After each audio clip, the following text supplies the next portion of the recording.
Hi, Charlie Mattingly here with Leading Edge Financial Planning. Today we wanted to take a couple minutes to show you three things you can absolutely do to increase your online security and help protect your Charles Schwab accounts.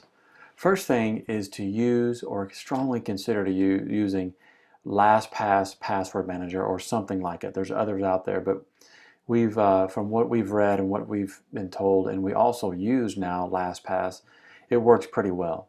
It will not make your life more convenient when it comes to passwords, except in the fact that you don't have to remember them anymore, and now you do have a secure place to store them. So first of all, we're going to show you how to use LastPass or give you a quick demo. If you want more details, just follow up with us and we'll get you started on this program. So basically what happens is when you start using LastPass, it takes a while to get set up because you need to get all your passwords in there. But basically you need to use your phone or to pair your phone up with LastPass so that no one can ever log into this account unless they have your fingerprints on your phone. So I'm going to type in my password here to show you how this works. Now you won't see me now because what it's doing is it's sending a message to my phone. Right now I'm going to open that. I'm going to put in my thumbprint and hit allow. And so I just did that on my phone, and so now you can see it's logging in to our LastPass account. Now there's nothing secure here to see, otherwise I wouldn't show you this, but I do want to do a quick demo and take this first website for example. It is our CFP, Certified Financial Planner website that we use quite often. So there's a couple different ways to log in. Now that I'm in LastPass, I can either launch it from here or I can just go like I normally would to the website. Let me log out because I was actually already logged in and show you what that looks like. So I'm going to hit log in here.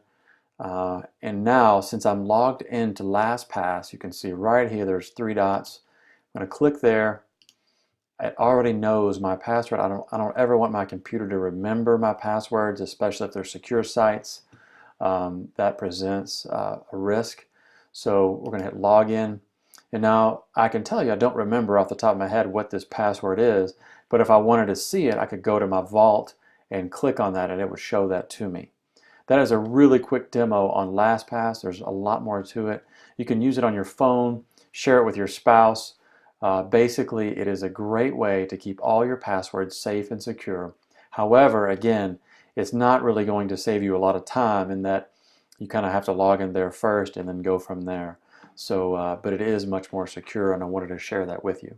The second step that we believe we all should take, especially after the most recent cybersecurity attacks on these large companies, is to freeze your credit.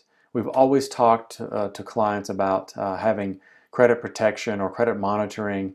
The service that we provided for all of our clients is Experian, and along with credit monitoring, online monitoring, it provides about $1 million in cybersecurity insurance if you were to get your identity stolen. However, most of those things are reactive. LifeLock is the same way, very reactive. Good service, but again, not proactive. The one thing we can do is to freeze our credit. We're going to provide a link to this site on this email so that you can go check it out. But we do recommend to go freeze your credit at these possibly all three credit bureaus. Now, it's probably going to cost a little bit of money depending on your state. In Tennessee, I believe it costs $7 to freeze your credit. If I want to go use my credit to buy a car, open a new credit card account, or buy a house, I would have to unfreeze that credit.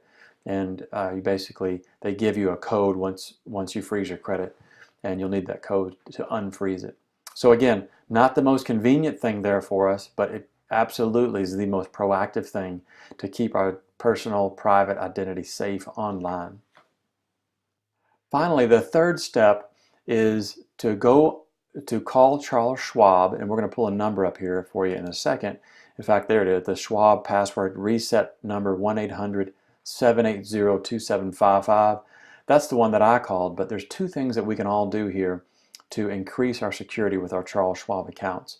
The first one is call that number and tell them you want to use your voice as a password. They'll set you up with this process. It's very easy to do. You basically repeat that phrase about 3 times, and then if you ever call in, they have your voice as your password and no one can call in and imitate you. The second thing to do there, and let me pull up the picture of what I'm talking about, is go online. If you have an iPhone, and I'm sure it exists for Droid as well, go to the Google Play Store for Droid or the Apple Store for iPhone. Type in VIP Access, and this app, the circle with the check mark in it, I believe that's Symantec, if I'm not mistaken, or Norton. But mine says open because I already have it. But if you don't have it, it'll say download or get. Get that app, and then basically it's a random number generator. Tell Schwab you have this app and you want to pair it up with your Charles Schwab account. They'll know exactly what you're talking about. If you don't want to use an app on your phone, they'll send you essentially a fob that is a random number generator you can put on your keychain or whatever. This just happens to be, I believe, more convenient. Once they pair this random number generator app up to your Charles Schwab accounts, you'll log into your Schwab accounts with your normal username. You'll put in your password, and then at the end of that password, you'll hit this app and put in that 6-digit code that you can possibly see here at the end of your password. That way your password is different every time. So take these 3 steps, use LastPass or something like it as a password manager, create passwords that are 14 characters or more using upper lowercase numbers and special characters. Secondly, strongly consider freezing your credit. And finally, call Schwab and take these 2 steps that we talked about. If you have any questions at all, please don't hesitate to reach out to us. We can help you get started. We're not absolute experts in cybersecurity, but we've learned a lot about it because we use it as well at our firm. If you ever need to reach out to us, of course, just pick up the phone and call or email. But if you want to schedule some time, go to our website, click on Client Resources, and then check out our calendar. And you can schedule some time with anybody on our team, a time that's possibly convenient for you. So thanks a lot. We hope this helps, and have a great week.